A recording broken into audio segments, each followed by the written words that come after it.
La historia de Roma comienza envuelta en mitos.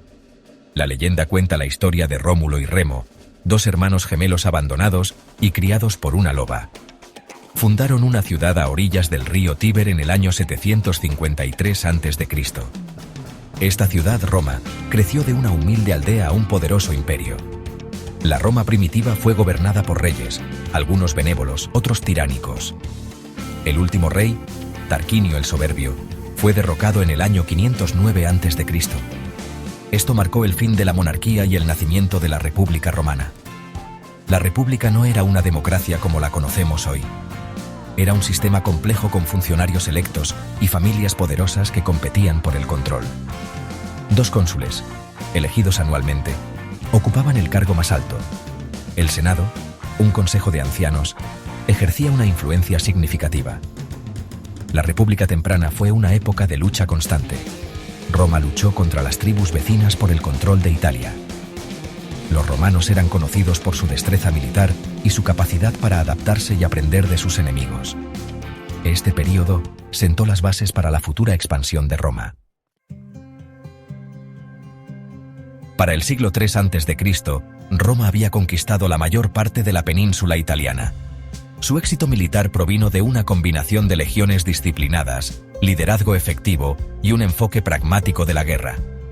A menudo ofrecían a los enemigos derrotados la oportunidad de unirse a la República, extendiendo la ciudadanía romana e integrándolos en su sociedad. El ascenso de Roma la llevó a un conflicto con Cartago, un poderoso imperio del norte de África. Las guerras púnicas, una serie de 3 conflictos, se extendieron por más de un siglo y pusieron a prueba la fuerza de Roma. La Segunda Guerra Púnica vio al legendario general cartaginés Aníbal Barca cruzar los Alpes con elefantes, infligiendo derrotas devastadoras a las legiones romanas. A pesar de los reveses, Roma finalmente triunfó. La destrucción de Cartago en el año 146 a.C. marcó un punto de inflexión. Roma era ahora la potencia dominante en el Mediterráneo, lista para construir un imperio. Sus victorias trajeron inmensas riquezas, esclavos y nuevos territorios, transformando la sociedad romana y sembrando las semillas de futuros desafíos. La rápida expansión de Roma trajo riqueza pero también inestabilidad. Las tensiones sociales crecieron a medida que aumentaba la brecha entre ricos y pobres. Poderosos generales, al mando de legiones leales, desafiaron la autoridad del Senado. Estalló una serie de guerras civiles que destrozaron la República. Uno de esos generales, Cayo Julio César, saltó a la fama a través de la brillantez militar y la astucia política. Su conquista de la Galia, la Francia moderna, lo convirtió en un héroe para el pueblo y una amenaza para la clase dominante. El cruce de César del río Rubicón en el año 49 a.C., una declaración de guerra contra el Senado, marcó un punto de inflexión. César salió victorioso, convirtiéndose en dictador vitalicio. Implementó reformas, centralizó el poder y abordó los problemas sociales. Sin embargo, su creciente poder y ambición alienaron a muchos, lo que llevó a su asesinato en los Idus de marzo, el 15 de marzo, en el año 44 a.C. La muerte de César sumió a Roma en otra ronda de guerra civil. De las cenizas de la República surgió el Imperio Romano. El hijo adoptivo de César, Octavio, más tarde conocido como Augusto, salió victorioso después de una larga y sangrienta lucha por el poder. Un político y administrador astuto, Augusto consolidó el poder y estableció un nuevo sistema de gobierno. Augusto mantuvo la fachada de la República mientras ostentaba la máxima autoridad. Reformó el ejército, la administración y el sistema tributario, trayendo estabilidad y prosperidad al imperio devastado por la guerra. Su reinado marcó el comienzo de la Pax Romana, un periodo de paz y prosperidad sin precedentes que duró 2 siglos. La Pax Romana fue una edad de oro para el mundo romano. El comercio floreció, las ciudades crecieron y la cultura romana se extendió por todo el imperio.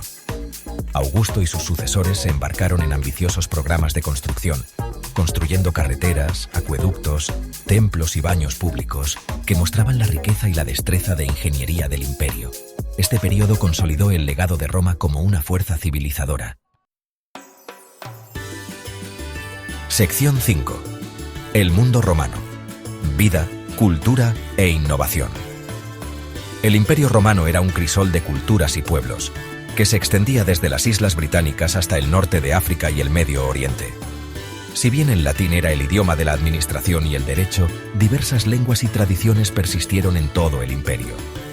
La cultura romana era una mezcla de influencias griegas, etruscas y locales. El derecho romano, piedra angular de su civilización, enfatizaba la justicia, la equidad y el Estado de Derecho. Su sistema legal, con sus conceptos de precedente y códigos legales, tuvo un impacto duradero en la civilización occidental. La ingeniería romana fue igualmente impresionante. Construyeron una vasta red de carreteras, acueductos y obras públicas que facilitaron el comercio, la comunicación y el desarrollo urbano. La sociedad romana era jerárquica, con los esclavos formando la base de la pirámide social. Sin embargo, existían oportunidades de movilidad social. Los esclavos liberados podían convertirse en ciudadanos, y las personas talentosas podían ascender de rango a través del servicio militar o el éxito político. La vida en Roma era vibrante, con concursos de gladiadores, carreras de carros, baños públicos y representaciones teatrales que proporcionaban entretenimiento y espectáculo. Sección 6. Grietas en los cimientos. Semillas de declive. La Pax Romana, si bien fue un período de gran prosperidad, enmascaró problemas subyacentes que eventualmente contribuirían al declive del imperio. La expansión que había impulsado el ascenso de Roma finalmente se estancó, lo que llevó al estancamiento económico. El vasto tamaño del imperio dificultaba su gobierno y defensa. La dependencia excesiva del trabajo esclavo reprimió la innovación tecnológica y creó una gran clase baja desempleada. La afluencia constante de riqueza de los territorios conquistados creó disparidades económicas y decadencia moral entre la élite. La inestabilidad política, la corrupción y las crisis de sucesión se volvieron cada vez más comunes. Los signos de declive se hicieron más evidentes en el siglo III después de Cristo. Las tribus bárbaras, empujadas hacia el oeste por la presión de los grupos migratorios de Asia Central, ejercieron una presión cada vez mayor sobre las fronteras del imperio. Una serie de emperadores débiles y revueltas internas debilitaron aún más al imperio, haciéndolo vulnerable a amenazas tanto internas como externas. Sección 7. El imperio dividido. Oriente y Occidente se separan. Para abordar los crecientes desafíos, el emperador Diocleciano dividió el imperio en el año 284 después de Cristo en mitades oriental y occidental. Esta división alivió las cargas administrativas, pero también exacerbó las diferencias existentes entre las dos regiones. El Imperio Romano de Oriente, centrado en Constantinopla, era más rico, más urbanizado y culturalmente distinto de su contraparte occidental. Constantino el Grande, que gobernó desde el año 306 hasta el 337 después de Cristo, dejó un impacto duradero en el imperio. Legalizó el cristianismo, que se había estado extendiendo rápidamente por todo el mundo romano. Esta decisión tuvo profundas consecuencias, transformando la sociedad romana y allanando el camino para el surgimiento de la cristiandad. A pesar de estos esfuerzos, el Imperio Romano de Occidente continuó decayendo.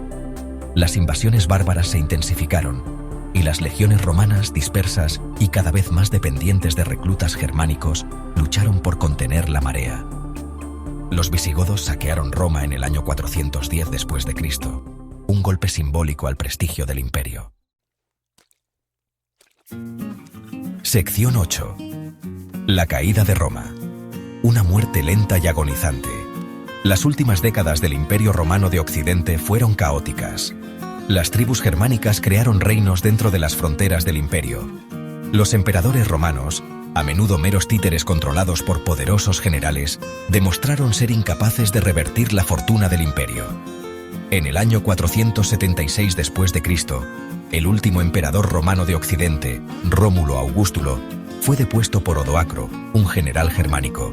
Este evento, aunque significativo, fue más un punto final simbólico de un largo proceso de declive. El Senado romano continuó funcionando por un tiempo, y la cultura romana persistió en muchas partes del antiguo imperio.